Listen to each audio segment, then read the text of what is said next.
Yes, good old TJ.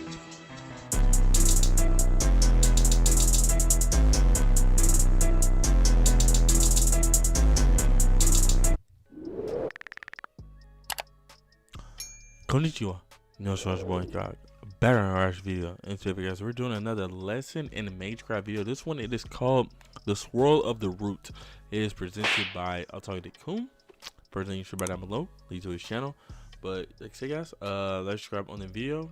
Notification, make sure you click all. So when I say we make a future upload, like I say, make sure you guys are subscribed and you guys do have the bell notification on, because like when you guys did hit me up in the comments, one of my recent videos, it was saying like it was hard for them to find my videos even though they were subscribed to the channel.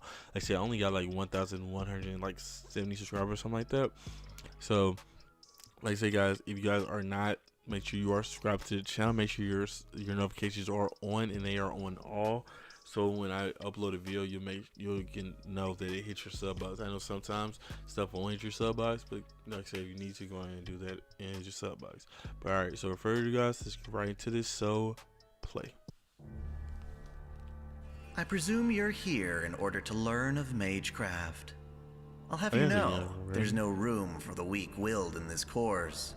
And despite your best efforts, the sorcery of our time is but a fraction of what it once was in the Age of Gods. Much of the craft is established through pedigree, and the culture of mages is riddled with deception and moral depravity. That said, if you insist, I shall do my best to educate you in this miserable, yet fascinating world.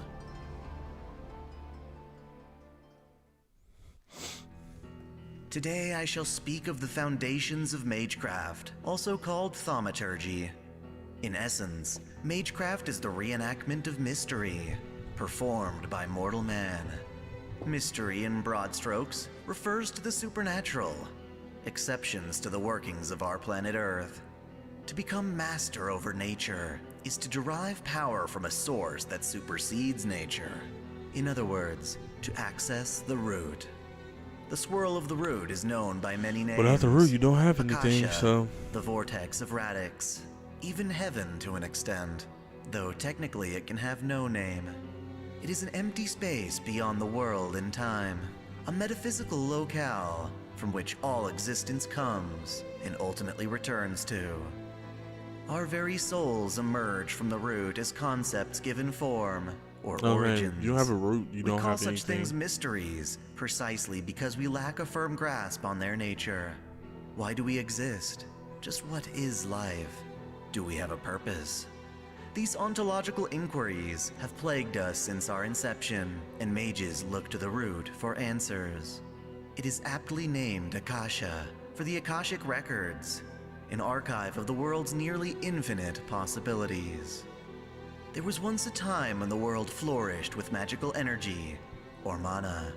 Some mages were hailed as magicians, able to channel energy directly from the root with ease, enacting miracles. This Age of Gods is named precisely because of its gods, beings of divinity granted life through human worship. Various creatures, phantasmals, roamed the earth in abundance, and yet such times are no more. The Age of Gods declined as man began to rely more upon science, which admittedly has its merits, but wound up leaving these mysterious beings with no choice but to abandon our realm, the world, for a separate space, the reverse side of the world. Since then, mankind's greatest legends exist only as such. The reverse mere side. legends, It's a video that got nigh impossible to verify. Yet, downloaded. mages I need to continue do to for that as recreate well. these miracles, and have almost universally made it their goal to establish a connection with the root once more. Magecraft, then, is only the mimicry of miracles, a far cry from the true magic of those who manage to reach the root and live to speak of it. This is the greatest achievement for a mage, to seek the swirl of the root and obtain true magic.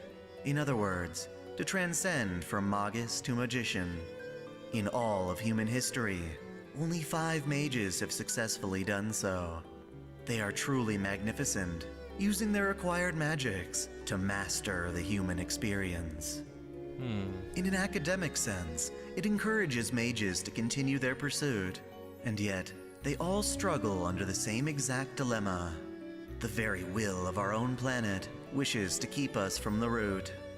This is a function of the deterrent force, otherwise known as the counterforce. Possessing true magic allows for one to, if inclined, drastically threaten the Earth and its inhabitants on a global scale. To prevent this, the planet's will manifests in two forms, Gaia and Alaya. Yeah, Alaya. Gaia prioritizes the survival of the Earth itself, whereas Alaya is a unique derivative, prioritizing humans as an important part of the Earth. The system is not without its flaws, however, as the pursuits of humanity are occasionally at odds with the well-being of the Earth. With trends throughout history, such as the decline of the Age of Gods, Gaia and Alaya have diverged and will occasionally conflict with one another. The question remains, just what does the counterforce look like? Because of its nature, mages find it hard to identify. It is, for the most part, intangible, a force which acts to manipulate the world by passively steering humans away from danger, like the hands of fate. As such, it can be difficult to determine if and how it will react in various situations. But nonetheless, mages find themselves failing to reach the root without a scheme or power strong enough to overcome it. Of course, the counterforce also intervenes in worldwide threats by employing agents who pledge themselves to it. These are counter-guardians, but their relevance will be addressed in another lecture. Situations are met Noteworthy in the world. examples of mages trying to thwart the counterforce include Soren Araya and the Einsburns. Araya was a Buddhist monk who preserved his mortality for 300 years. By witnessing countless deaths, he developed a sense for perceiving people's origins. Combining this knowledge with practical studies at the clock tower, Araya devised a method of bypassing the counterforce that involved the rarity known as Ryogi Shiki. Her origin, nothingness, maintains a constant connection to the root itself. Araya wished to use her and her mystic eyes of death perception to trace this connection to the root. Oh, we know we're missing, To guys. distract the counterforce, he caused conflict between Shiki and other descendants of demon hunters, while also constructing the Ogawa apartment complex, an architectural feat invoking yin and yang, sheltering the repeated deaths of its inhabitants. Even with all this preparation, he still failed, as the counterforce operated through Shiki to slay him. The very phenomena we call the Holy Grail War was originally designed as a means of bypassing the counterforce.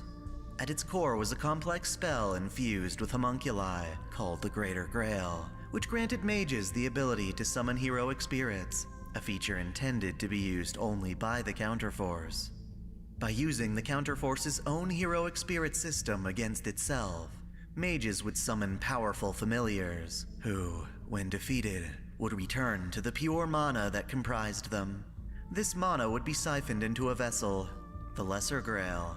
Basically playing around the system in a planned sense. to use this tremendous stockpile of mana to form a direct path to the root.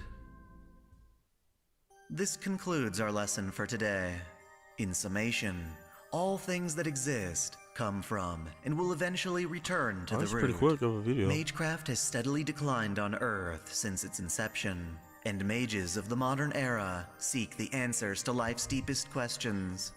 At the core of our universe, mages seek the root's power to transcend their magecraft and obtain true magic. This ambition is at odds with the planet's own will to protect itself and the humans who reside on it. Thus, very few mages have ever succeeded in obtaining true magic, with their attempts to reach the root becoming more and more elaborate.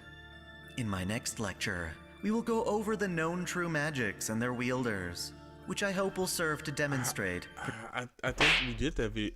I think we did that video because I remember that old guy, because he's like the first one that actually went to the actual, one of the first actual, like, not the roots, but the actual, like, magic itself, and got so close to it to where he was like basically invulnerable and stuff like that. If I remember that correctly, I think. So yeah, but this is Legends in Magecraft: The Swirl of the Root. Um, yeah, so this is it on this one right here. So like I say, mostly like anything that you think of or you do or anything that has to do with anything has to have a root of some kind. Like even like your soul, in a sense, like with your life, like it has to have a root of something, which is like the origin. It comes from something. You know what I'm saying? Like the root of like a tree. Like without the root of the tree won't live because it's not getting nutrients and stuff from like the earth itself. So like, yeah, it's kind of, I mean, like, you know what I'm saying, just basic stuff. You know what I'm saying, just kind of talk about a little bit. But anyway, like, subscribe to the video, guys. Hit button notification, make sure you click all so you know if I tell me I can fit your upload. It's your boy Incog. I'm out. Here.